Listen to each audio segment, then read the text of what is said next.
Olá, é com muita alegria que eu venho nesse momento compartilhar uma mensagem que não é fácil, é somente pelo poder do Espírito, tanto na mensagem falada como para aquelas almas que possam entender essa mensagem. Só Ele mesmo que pode dar o entendimento. Ele falou comigo hoje sobre Apocalipse 12, né? Já relatei que nas Bíblias tem um monte de alterações, falsificações, adulterações, mas também tem pingos da verdade. E ele pediu para me compartilhar, falou comigo hoje, sobre Apocalipse 12. Tá? Realmente não é fácil. Humanamente, nenhuma alma vai entender minha mensagem, só pelo poder do Espírito. Mas como ele é Espírito, ele que vai dar um entendimento para a alma que ele bem entender sobre a terra. Ou seja, ele é o general, ele é o pastor, ele prepara os seus soldados, as suas ovelhas sobre a terra. Em Apocalipse 12, relata um sinal, ou seja, eu tive que escrever essa mensagem só para vocês entenderem, porque ele estava falando comigo a tarde toda, então não é fácil entender. Você compreender aquilo que o Espírito quer que você passe, quer que você fala. Quando ele manda você abrir a boca, ele vai, você pode abrir a boca sem medo, ele vai agir. Mas quando ele fala de um assunto que ele quer que você esclareça, que tem muitas falsificações, muitas montagens, aí você tem que escrever, ele vai orientando você, você vai escrevendo. Então por isso que às vezes eu vou ter que dar uma olhada e ler, porque eu escrevi o que ele pediu para mim. E eu sou obrigado a compartilhar isso sobre a terra. Eu não posso nem imaginar. Já tentei umas 10 vezes pedir para ele deixar para lá, usar outra pessoa, mas ele exigiu que eu compartilhasse. Sou obrigado. Senão não tem nem como dormir essa noite. Eu não posso sair daqui enquanto eu não compartilhar essa mensagem que ele pediu para mim. No livro do Apocalipse, capítulo 12, em Apocalipse, um sinal é uma pessoa ou um acontecimento que parece ter um significado maior do que ele mesmo. Tá? Eu estou lendo aquilo que ele já falou comigo, eu fui escrevendo. Nas Boas Novas de Yohanan, cada sinal aponta para a divindade do próprio Yeshua. Cada sinal. Está lá em Yohanan 2,11. Em Apocalipse, além dos grandes sinais adicionais no céu, existem sinais demoníacos na terra. Ele pediu para compartilhar isso. A mulher que fala ali, vestida do sol, é os descendentes humanos de Abraão, Isaac e Jacó. Os remanescentes.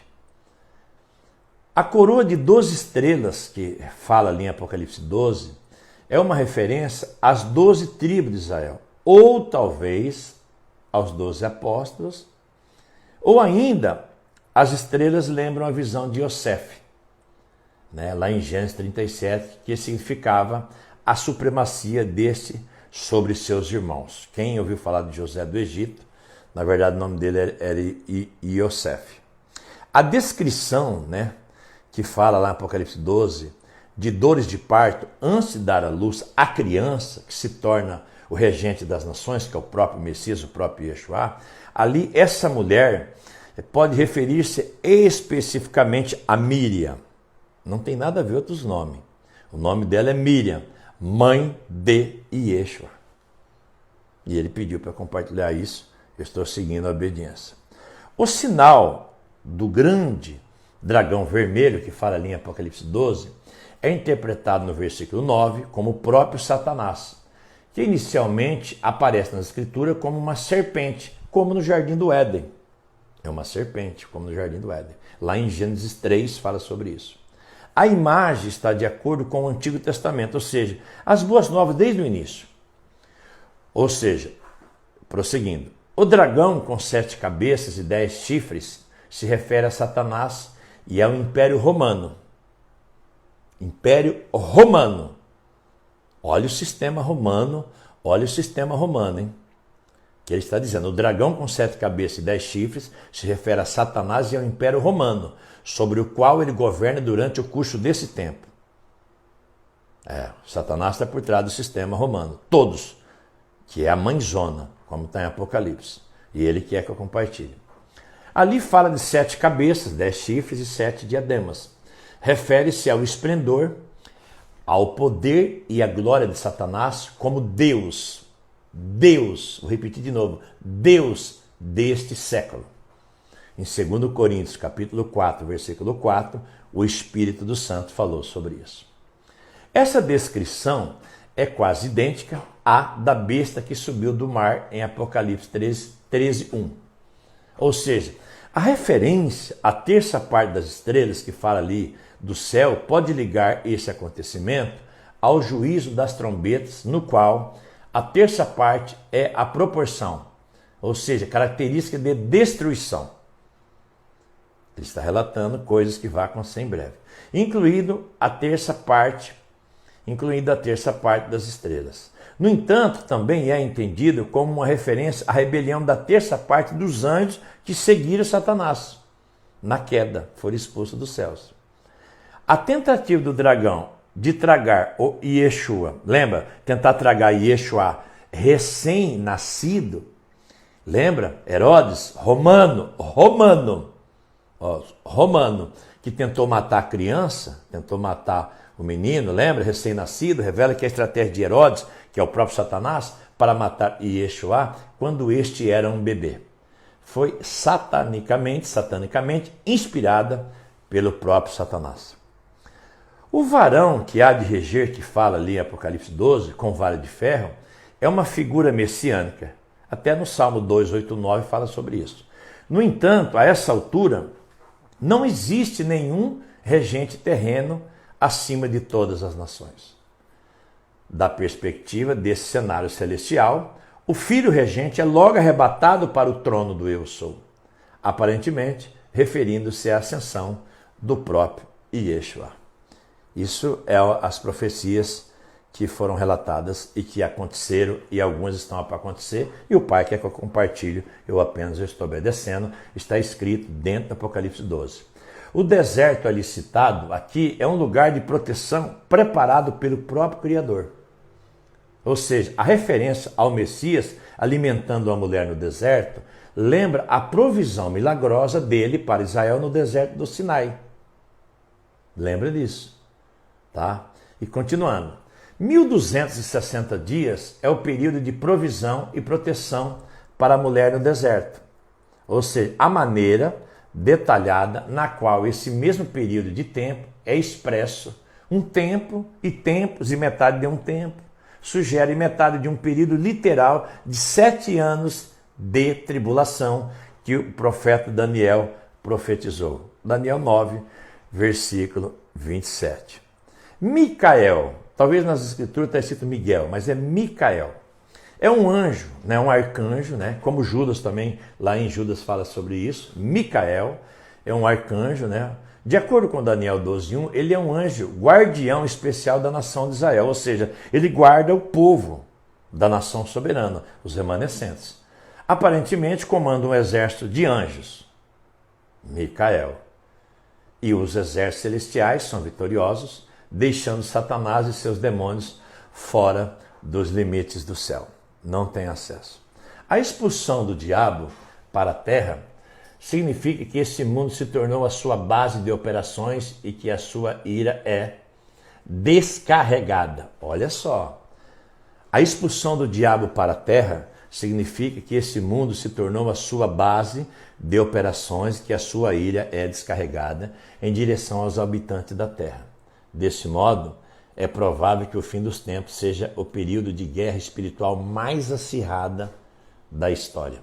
Por isso que o Espírito disse em Efésios capítulo 6, versículo de 10 a 18, que a luta não é contra a carne, e sim contra os espíritos, e você tem que ter a arma apropriada para essa batalha e para essa guerra, e tem que estar preparado.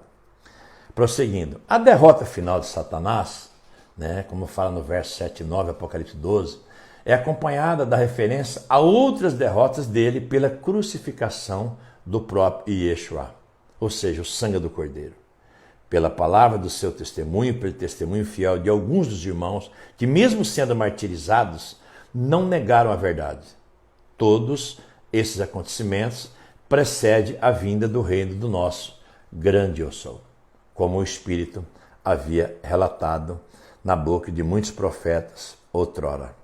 E prosseguindo a mensagem, aqueles que estão nos céus têm um bom motivo para se alegrar ou alegrarem por causa da expulsão permanente do diabo.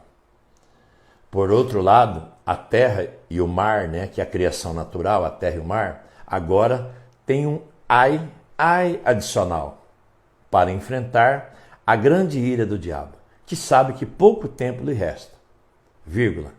Logo, Satanás será amarrado no abismo por 1000 anos. É uma profecia. Muitas das representações nesses versículos parecem um paralelo com o período que aconteceu o Êxodo, quando Israel foi perseguido por Faraó e seu exército. A referência posterior ao cântico de Moisés, de Moshe, em Apocalipse 15:13, oferece apoio a essa interpretação. É como se fosse um exemplo daquela época lá, aquela perseguição, quando o soberano tira o povo do Egito e leva para o Monte Sinai. O derrotado dragão, precipitado na terra, Apocalipse 12:9, persegue agora o povo que pertence ao Messias, representado pela mulher que deu à luz o filho varão, regente, que é o próprio Yeshua. É provável que seja o povo escolhido pelo Eu Sou, ou seja, os remanescentes de Abraão. Os remanescentes, os descendentes de Abraão. A mulher, que fala em Apocalipse 12, é de alguma forma levada para o seu lugar de proteção contra a serpente, o deserto, como se fosse carregada pelas asas de uma grande águia. Isso faz lembrar como Israel escapou dos egípcios e chegou ao Monte Sinai. Lembra como ele vai lá, tira o povo do Egito, envia Moshe? É algo que está para estourar sobre a terra. O perigo da água, como um rio para a mulher, é afastado quando a terra se abre. Perigo da água. Talvez da mesma forma que se abriu para o rebelde Corá e seus seguidores, que está lá em Número 16:30. Não há um modo de determinar se esse é o relato de uma enchente real ou a descrição figurativa de um ataque de Satanás contra os protegidos pelo grande Eu Sou. E para encerrar aqui, irado por sua incapacidade para destruir a mulher, Satanás, o dragão, apela para fazer guerra contra um grupo próximo, ou seja, o resto da semente dela são os crentes, para entender, em Yeshua. São aqueles que adoram, que veneram, que culturam Yeshua e crê e segue o grande Eu Sou que sou. Já que são eles que guardam os mandamentos de Yeshua pelo poder do Espírito Santo e têm o testemunho de Yeshua, são eles os filhos espirituais que foram escolhidos e que essas almas foram libertas, como está em Gálatas 3:39. Em desespero de toda essa situação que o Pai criou para proteger os remanescentes, os descendentes de Abraão, o diabo opõe-se a todo e qualquer traço de fé e confiança orientada em Yeshua. Por isso que há uma perseguição muito grande quando a alma é colocada no reino, o Pai liberta ela das trevas, dos espíritos das trevas, e o Espírito do Santo, após a estaca, após o sangue do Cordeiro, começa um processo para guiá-las, conduzindo elas, aconselhar elas e proteger elas de uma forma especial. Por isso que ele fala, se eu vos libertar, verdadeiramente sereis livres sobre a terra. Eu sou o caminho, a verdade e a vida. Então, há uma revelação no capítulo 12 do Apocalipse. Eu tive que escrever quando ele estava compartilhando comigo para que eu pudesse compartilhar. Para entendermos, quando nós estivermos lendo, ouvindo, o Espírito vai dando um entendimento. Mas o que ele quis relatar? Quando nós somos colocados no reino do grande Eu Sou, na nação soberana, ele nos protege, nos guarda, acampa os melar em nossa volta, o inimigo não tem mais acesso, mas nós não podemos olhar mais para trás, porque ele nos tirou das trevas, ele nos tirou do mundo das trevas, ele nos libertou do poder dos espíritos das trevas, que é onde o próprio Hassatã, o Shemael e os demônios, que é os anjos caídos, estão reinando sobre a terra. Tirou das trevas e nos levou para o reino da luz, o reino do grande Eu Sou, onde o grande Eu Sou, o Messias, o Salvador, já nos trouxe conquistas, só para entender, e vitória, Vamos falar para entender a vitória ali na estaca, através do sacrifício do seu sangue, e nos resgatou para a honra, louvor e majestade do grande Eu Sou, na presença do Espírito dele sobre a terra.